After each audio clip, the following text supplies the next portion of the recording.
आरा शहर के बामपाले स्थित ज्ञान ज्योति आवासीय विद्यालय में 2 दिवसीय बाल विज्ञान प्रदर्शनी का आज शुभारंभ हुआ।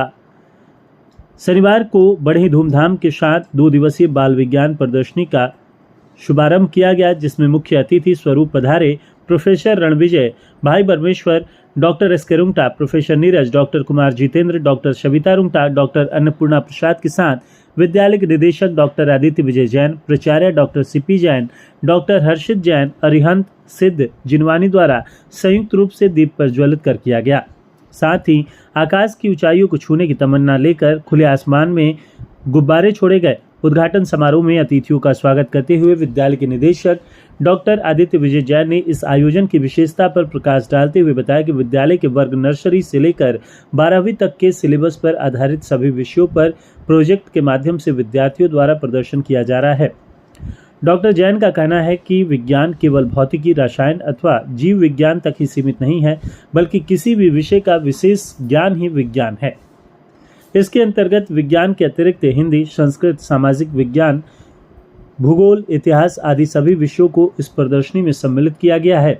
वीर कुंवर सिंह विश्वविद्यालय के कुल सचिव प्रोफेसर रणविजय ने अपने उद्बोधन में कहा कि यह विद्यालय पारस पत्थर की तरह है। जो भी विद्यार्थी यहाँ आते हैं वो स्वर्ण रूप में निखर जाते हैं। भोजपुर ही नहीं, पूरे शाहबाद में ज्ञान ज्योति और जिनवानी मैनेजमेंट कॉलेज का सफल संचालन गर्व की बात है। आज के विज्ञान प्रदर्शनी में विद्यार्थियों की उत्सुकता भी भागीदारी को देखते हुए सुनीता विलियम्स और कल्पना चावला की तरह उड़ान भरते हुए इस विद्यालय का नाम पूरे ब्रह्मांड में रोशन होगा। साथ ही बिहार की गौरव गाथा बताने वाले स्टॉल से प्रभावित होकर उस ग्रुप के शिक्षकों की भूरी भूरी प्रशंसा किया। भाई परमेश्वर ने आज की इस प्रदर्शनी में भाग ले रहे बच्चों के ज्ञान और प्रदर्शन तकनीक से प्रभावित होकर कहा कि यहाँ के बच्चे भी मिसाइल मैन डॉक्टर कलाम के पदचिन्हों पर चलकर प्रतिभाशाली हो सकते हैं। विद्यालय में गुरुकुल की तरह समर्पण भावना के साथ पूरे विद्यालय में एक पारिवारिक वातावरण दिखता है।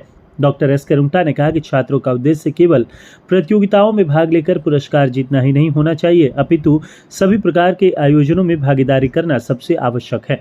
डॉक्टर रुंगटा ने अभिभावकों से भी अपील किया कि उन्हें अपने बच्चों को शिक्षा के साथ साथ सभी प्रकार के क्रियाकलापों में भागीदारी अवश्य सुनिश्चित करनी चाहिए।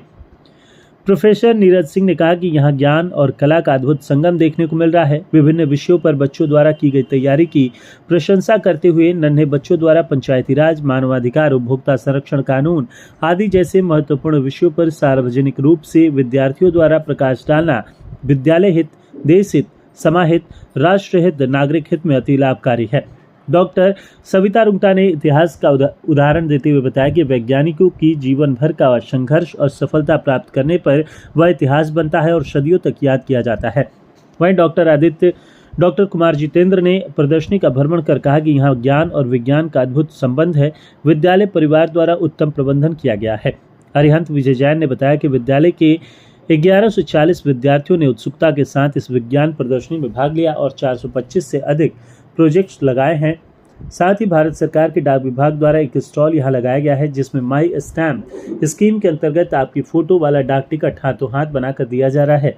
आगत मुख्य अतिथिगण का माई स्टैम्प बनाकर डॉक्टर सीपी एवं डॉक्टर हर्षित द्वारा वहां प्रदान किया गया, जिसकी उन्होंने अत्यधिक प्रशंसा की। सिद्ध विजय जैन के अनुसार आज बच्चों के पास टैलेंट की कमी नहीं है, आवश्यकता है उन्हें अपने टैलेंट को प्रदर्शित करने के लिए एक सही गाइडेंस और प्लेटफॉर्म की। ये बच्चे भी अपनी प्रतिभा और मेहनत से राष्ट्रीय और अंतर्राष्ट्रीय स्तर तक कीर्तिमान स्थापित कर सकते हैं। जिनवानी जैन ने प्रदर्शनी की विशेषता बताते हुए कहा कि केवल बड़े वर्ग के ही नहीं, अपितु नर्सरी, केजी के नन्हे बच्चों द्वारा भी अपने सिलेबस के आधार पर प्रोजेक्ट बनाए गए हैं, जो अत्यंत आकर्षक हैं। इस प्रदर्शनी में भारत में प्राचीन काल से अब तक के दुर्लभ सिक्कों को भी प्रदर्शित किया जा रहा है। इससे भविष्य के कर्णधार बच्चों में अपने राष्ट्र के प्रति सम्मान बढ़ता है। विदित हो कि 26 एवं 27 अक्टूबर को चलने वाले इस 2 दिवसीय विज्ञान प्रदर्शनी में अत्यधिक बड़े स्थान पर बड़े बड़े पंडालों में लगे बच्चों द्वारा विभिन्न मॉडल के रूप में क्विज गेम, विभिन्न स्रोत से विद्युत उत्पादन, वाईफाई के स्थान पर अधिक सुरक्षित लाईफाई तकनीकी, वाटर प्यूरिफायर, वर्षा जल संरक्षण, स्वचालित रोबोट, 50 वर्ष का कैलेंडर, स्मार्ट वॉच के चार्जिंग की तकनीकी आदि के स्टॉल अत्यधिक आकर्षक है। प्राचार्य डॉक्टर सीपी जैन ने बताया कि यह प्रदर्शनी ओपन फॉर ऑल है। विद्यार्थियों एवं अभिभावकों के अलावा जिला के विभिन्न सरकारी तथा गैर सरकारी निजी विद्यालयों के छात्र छात्राओं को भी बौद्धिक विकास हेतु आमंत्रित किया गया है। साथ ही पटना साइंस सेंटर द्वारा बस के रूप में चलंत प्रदर्शनी भी यहाँ लगाया गया है। कल रविवार 27 अक्टूबर को समापन के अवसर पर पटना साइंस सेंटर द्वारा साइंस शो का प्रदर्शन किया जाएगा।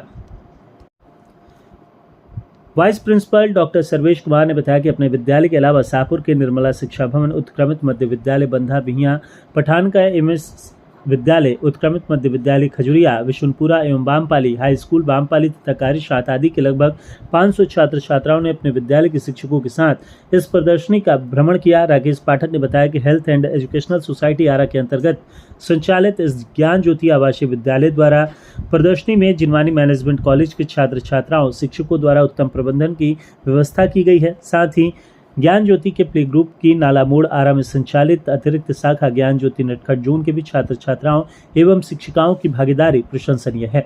समारोह में रेसु जैन, प्राची जैन, सालिका निशित ज्ञान, प्रेम शंकर सिंह, विभू जैन, शाश्वत जैन समेत हजारों की संख्या में अतिथि उपस्थित रहे। विज्ञान प्रदर्शनी में प्रोजेक्ट तैयार कराने वालों में शिक्षकों में मुख्य रूप से आशुतोष दीक्षित, ज्योति पांडे, अश्विनी कुमार, जयकांत उपाध्याय, रविरंजन नारायण, कविता कुमारी, अमर कुमार, चंदन कुमार, गरिमा कुमारी, सूरज कुमार, नीतीश कुमार, पूनम कुमारी, चंदन कुमार, अंजलि कुमारी, अनुष्का, गुड़िया, रश्मि, सरिता कुमारी, ऋषिधा, अंशुल, जया कुमारी, श्वेता रंजन, वर्षा, सिमरदीप कौर, सोनाली कुमारी आदि का सहयोग प्रशंसनीय रहा। कार्यक्रम को सफल बनाने में राकेश पाठक, तबस्सुम बानो, अमित वर्मा, राय सुनील, चतुरानंद ओझा, आनंद विजय, नेहा दीक्षा, सुनील शर्मा, फैज अकरम आदि का सहयोग प्रशंसनीय रहा।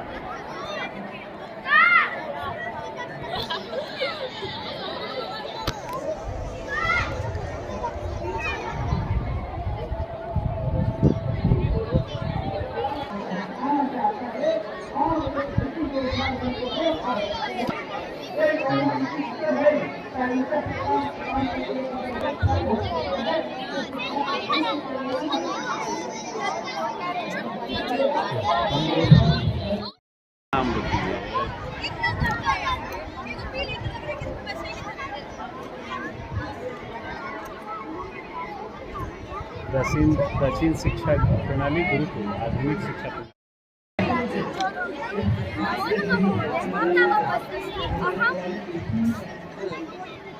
नमो नमः महोदय, मम नाम परि अस्ति। अहं षष्ठवर्गीय पठामि। मम विद्यालयस्य नाम ज्ञानज्योति आवासीय विद्यालय। अहं वेदा अस्मि। अस्माकं प्राचीनसंस्कृतिवेदेषु सुरक्षिता वर्तते। वेदः ईश्वरस्य वाणी कथ्यते।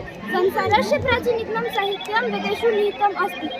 वेदः सनातनधर्मस्य मूलाधारः अस्ति। केचन विद्वांस वैदिक कला से अवधि 1500 ईसा पूर्व मन्यन्ते। धन्यवाद। जो गुरुकुल शिक्षा प्रणाली आप लोगों ने बनाया, नमस्ते। हम सब ने प्राचीन शिक्षा प्रणाली और आधुनिक शिक्षा प्रणाली को दर्शाने का एक छोटा सा प्रयास किया है। प्राचीन समय में गुरुकुल शिक्षा को ही पूर्ण शिक्षा मानी जाती थी। उपनयन के बाद माता पिता अपने बच्चों को गुरु जी के पास उनके गुरुकुल में छोड़कर चले जाते थे ताकि वह अपनी विद्या को पूर्ण कर सके। गुरुकुल जैसा कि आप देख रहे हैं, गुरुकुल नदी के किनारे होता था ताकि किसी को पानी की समस्या ना हो, और गुरुजी वृक्ष के नीचे बैठकर शिष्य को पढ़ाते थे और गुरुजी उन्हें औषधियों के बारे में और धनुष बाण ताकि वो अपने आने वाले जीवन में स्वयं की रक्षा कर सके। धन्यवाद। चलो ठीक है।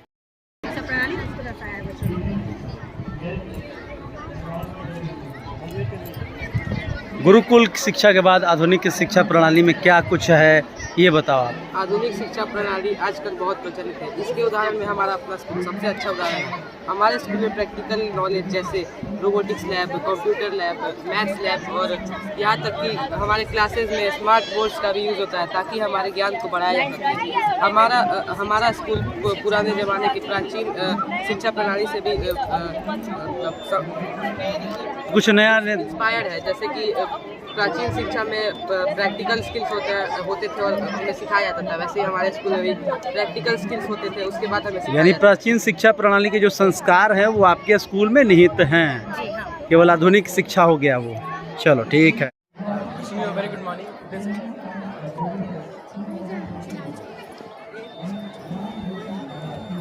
आप लोगों ने क्या तैयार किया है इसके बारे में कुछ बताइए। ये है एंटी सुसाइड फैन। जैसा कि हम सभी लोग जानते हैं कि इंडिया में तो सुसाइड केसेस और इंडिया के बाहर भी सुसाइड केसेस तो बहुत ज़्यादा बढ़ रहे हैं। तो इसके लिए हमने सोचा कि मतलब कोई ऐसा चीज़ बनाए जिससे सुसाइड केस बहुत कम हो सके। तो हमने ये एंटी सुसाइड फैन बनाया। अब दिखाते हैं ये काम कैसे करता है।